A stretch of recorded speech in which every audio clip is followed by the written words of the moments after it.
My name is Renee Moya, and I'm the Campaign Director for Housing is a Human Right. Thank you, thank you, thank you. I didn't have a prop to really demonstrate this in a very good way, but I have here the most boring-looking paper in the world.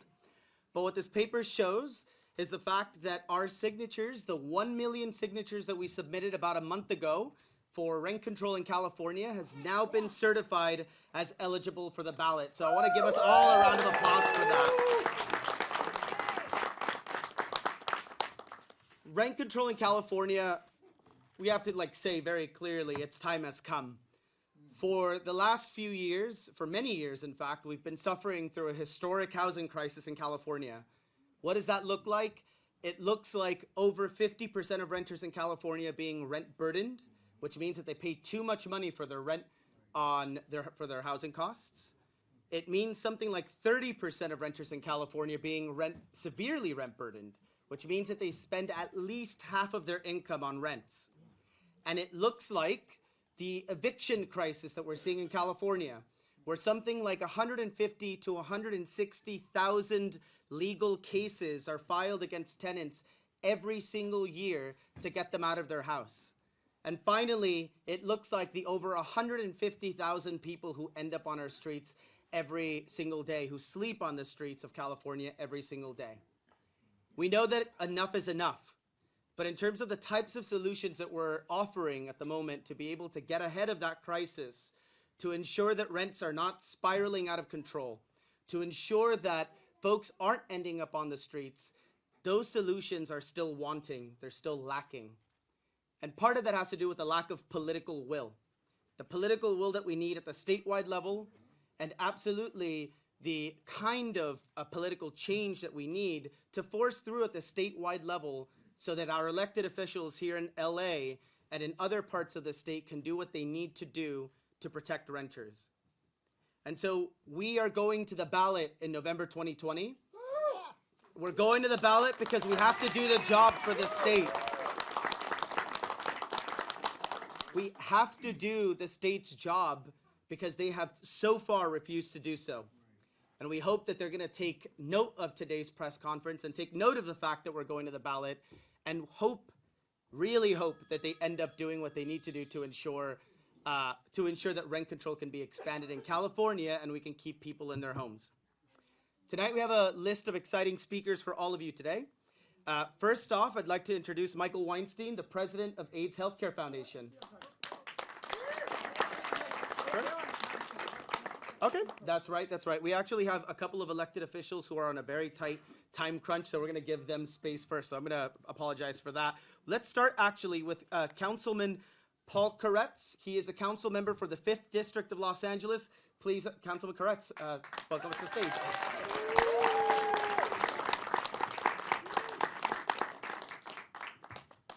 Well, we just got through dealing with SB 50, which went down to defeat in the state Senate.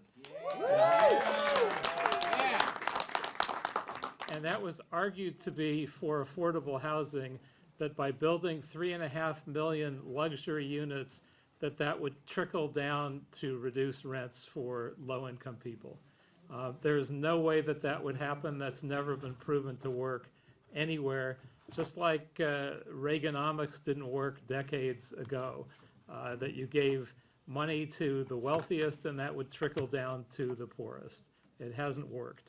What we need to do is start at the other end and actually figure out how we protect the affordable housing we have and how we build new affordable housing. This measure is about protecting affordable housing. Costa-Hawkins currently allows a unit that is affordable when it's vacated to go up as high as the market will bear. So someone that's paying $800 a month, they're evicted or they leave for more normal reasons, and the next person pays $3,000 for that unit. That in essence means that all of our rent-controlled housing eventually becomes unaffordable.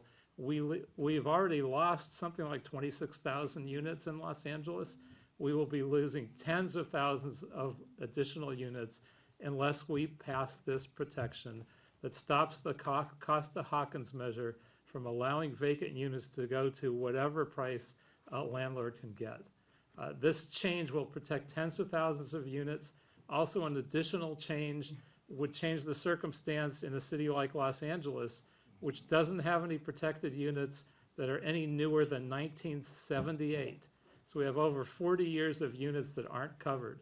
This would allow an additional, I believe it's 27 years of units to be covered.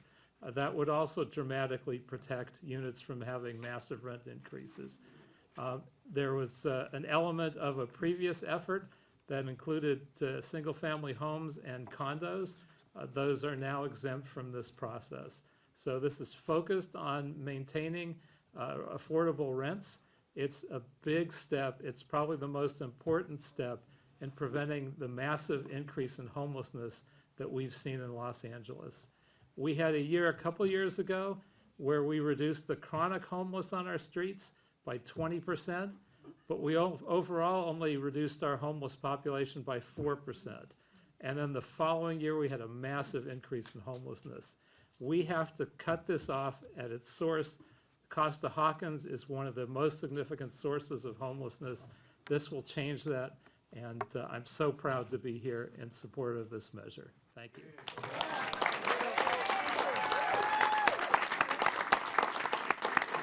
Thank you, Councilman Koretz.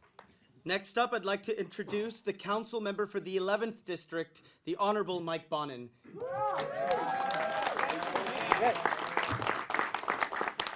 Good evening, everybody, and thank you, and thank you, and thank you to everybody who put this measure on the ballot.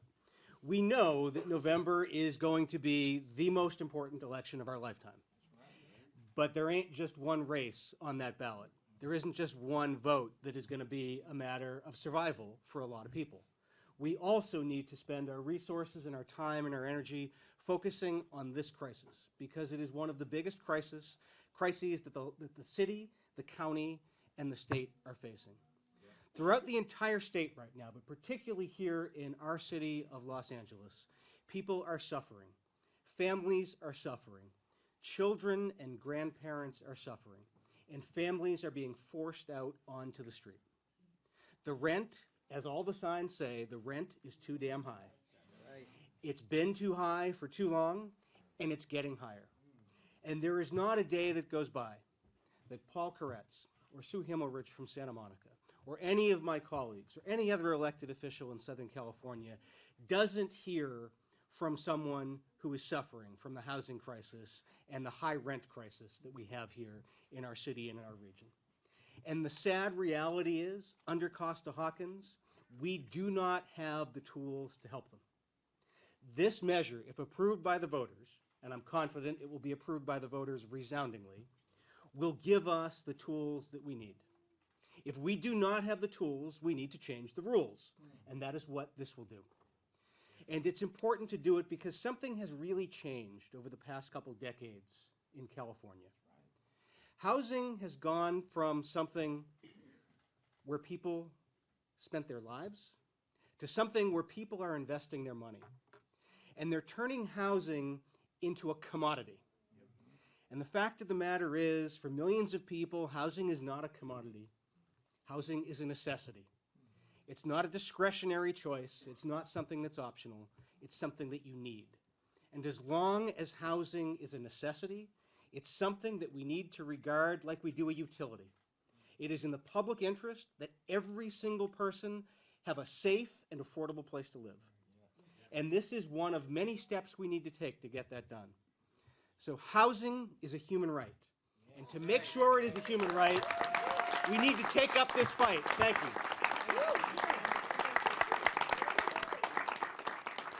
Thank you, Councilman Bonin.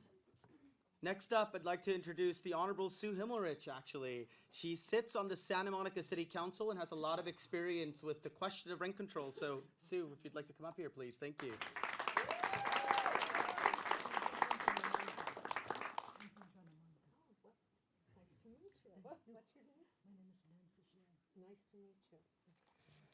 Well, so as you know, I'm from Santa Monica. I also am an attorney at Western Center on law and poverty. I've been working on housing issues for many, many years. So I don't know if you folks can see this. Santa Monica was one of the birthplaces of rent control.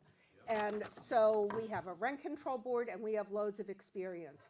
What this chart shows, if you can't see, is that in 1998, before Costa-Hawkins, 80% of the units in Santa Monica that were built prior to 1979 were affordable to people of low, very low, and extremely low income.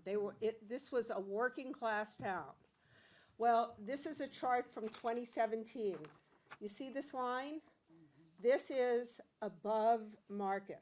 This is market rate units. The blue is moderate. As of today, less than 10% of the units in Santa Monica are affordable to people who make moderate income. In other words, 110% of area median income, or $80,000 a year for a family of 4. So we know we have a crisis. We're helping people in Santa Monica who live in rent-controlled units, seniors who are eating dog food at the end of the month by giving them subsidies so they can stay in their units. I'm afraid that so many of these units have been lost to vacancy decontrol that I don't know what our next step is. But what I do know is, as of today, the sooner we get rid of Costa-Hawkins, the better off we are. I've been behind this campaign when it was Prop 10. I'm behind it today. Housing is a human right. Food is a human right. Health care is a human right. And thank you all, and thank you all for being here.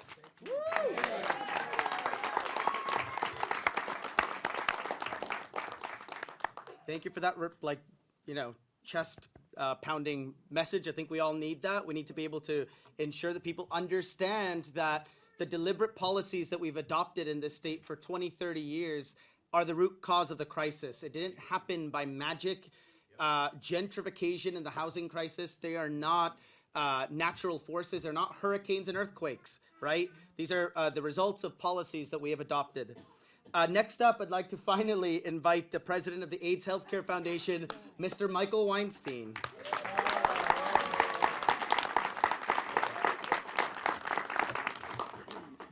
I was drawn to the battle against AIDS in the 80s because it was a moral outrage. Because people were dying on the street, they were dying in the hallways of the county hospital. That was unacceptable. And so I'm drawn to this moral outrage that in the wealthiest state, in the wealthiest country in the world, that 150,000 people put their head on the sidewalk every night. It's unacceptable. Yeah. That's right.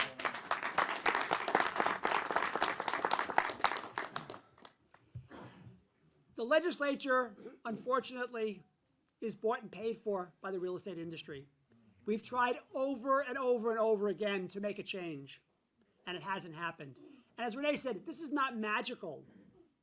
The gentrification that's happening is a result of policy, and we have to change it. So the people have to take the power into their own hands and make this change. You know, I came here as a 19-year-old, and I have always believed in the California dream. But that California dream is dying, and only we can save it. So this is going to be a grassroots campaign. It's going to go from the Mexican border to the Oregon border. It's going to involve, we're going to be on TV, we're going to be in the mail, but we're also going to be on the streets. That is the lifeblood, the DNA of AIDS Healthcare Foundation as a sponsor of this event. So I want to thank everyone who's here tonight. It's a very exciting, crazy year in politics, which is going to afford us an opportunity to make a historic change. So I invite you to be part of it. One thing I want you to do, how many people in this room have gone to the website and made a contribution to the campaign? Okay, that leaves a bunch of you out. Okay, so all of you, even $1. Our goal is to have by November 10,000 individual donors. And the reason why that's important is that creates a contrast. Because almost all the money from the other side will be given by less than 10 people, by less than 10 corporations. So we need to demonstrate right now, so before you leave tonight, because there's no such thing as free food. Okay? But before you leave, before you leave, go to the website and give at least $1. And then when you're feeling good about yourself, until tomorrow, then wake up in the morning and get a friend or a family member to give $1 as well. Thank you very much.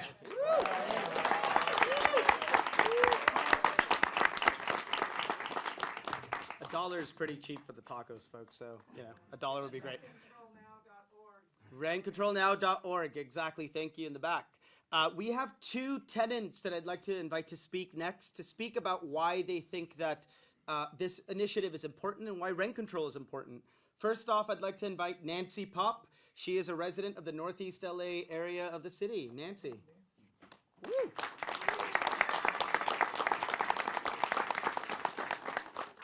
Hi, everyone. Thank you so much. I'm a fourth-generation LA native. I am the first generation of my family that cannot afford to buy a house in this city. Everybody else, all of my relatives, all of my aunts, my uncles could. Now, my cousins can't. I can't. I'm an artist. I'm a teacher. I live in Northeast Los Angeles, and I have 3 stories to tell you about why we need rent control.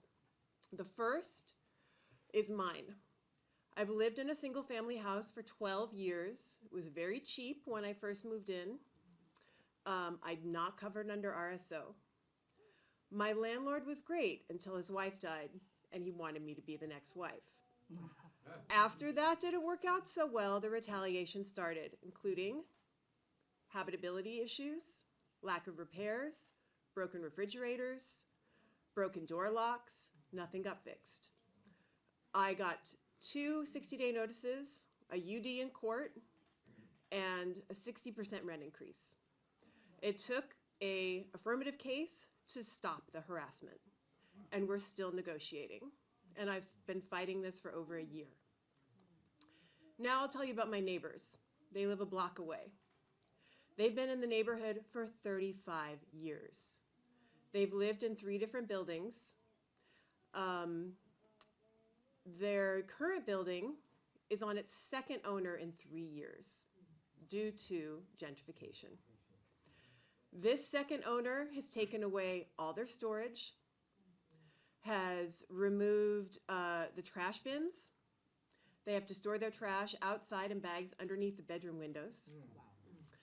And one of the units is occupied by a family whose the mother and father are undocumented, which is a horrible term, but they don't have papers. And the 1 bedroom in their apartment has been eaten up by black mold. So they have had to put everything into storage and have lost probably 50 articles of clothing. And they are getting harassed on a daily basis by the landlord. So we are working with them as tenants organizers to stop that. The third story is a tenant in El Monte who I've been organizing with over email. She's Spanish speaking. She's fighting cancer. She's in chemotherapy. She's a grandmother. She and her husband live in the unit for 15 years. The landlord gave her a 60% rent increase on $1,000 rent, and then took her to court when she wouldn't pay it. So she had to go to court, get legal aid, and go to court to fight it.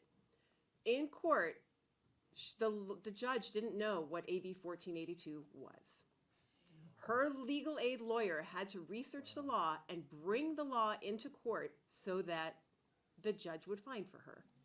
Otherwise, she would have been out of her unit, on the street, while in chemotherapy.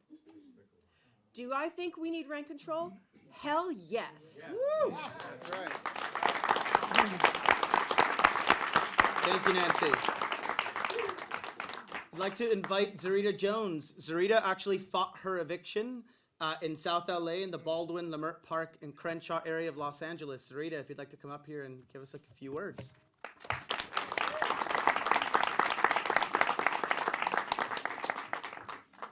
Hi.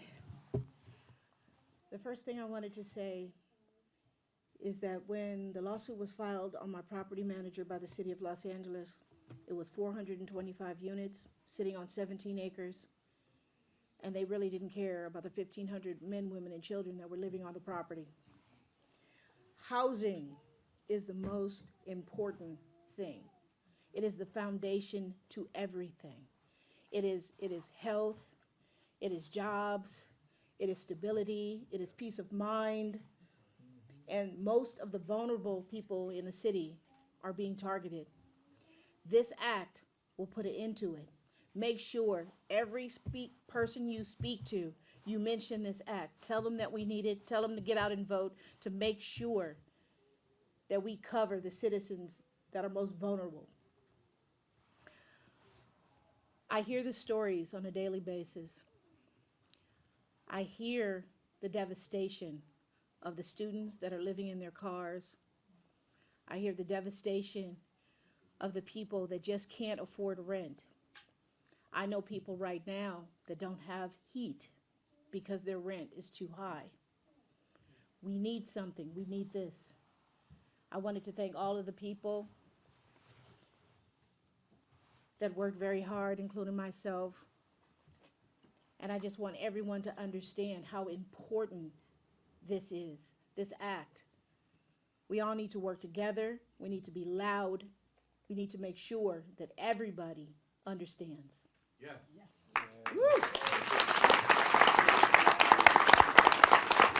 Thank you, Zurita. Our last speaker, but definitely not the person who will close us off in a sad way, She is always someone I like inviting to these events because she is such a powerful speaker, is the Executive Director of the Eviction Defense Network. Elena Pop, please welcome. We're welcome to the stage here. I was going to tell you sad stories. I better change my speech after that. Now, the threat of the loss of your home is the second most stressful experience anyone will ever have. The loss of a close loved one is number one. The loss of a job is number three. And a life-threatening illness is number four, which means we're more afraid to lose our homes than we are to die. Housing stability is important. When children don't have housing stability, you relegate a generation after generation after generation to poverty. Because if you don't have housing stability, you can't study. If you can't study, you can't do well in school. If you can't do well in school, you can't go to college, you can't get a career, and therefore you relegate children to a life of poverty. Renee talked about the 159,000 evictions that are filed every year in the state of California. That's a sad statistic. 45,000 of those evictions are in the county of Los Angeles. My office assists 5,000 people a year at clinics and represents between 1,000 and 2,100 of them in court. I was in court today. I helped 17 families, and I'm going to tell you about two of them. One was, much like what's been described, a family who, because of lack of rent control, got a $700 a month rent increase that they couldn't pay and found themselves in eviction proceedings.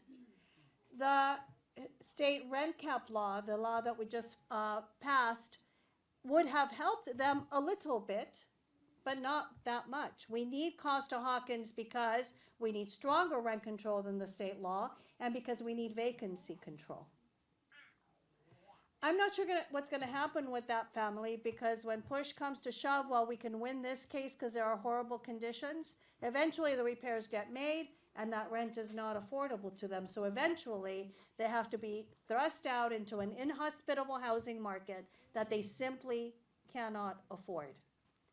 The second example is a woman who is sick. I think she has lupus, and when she talks to you, she just shakes constantly. The entire time that we're in court, she just shakes.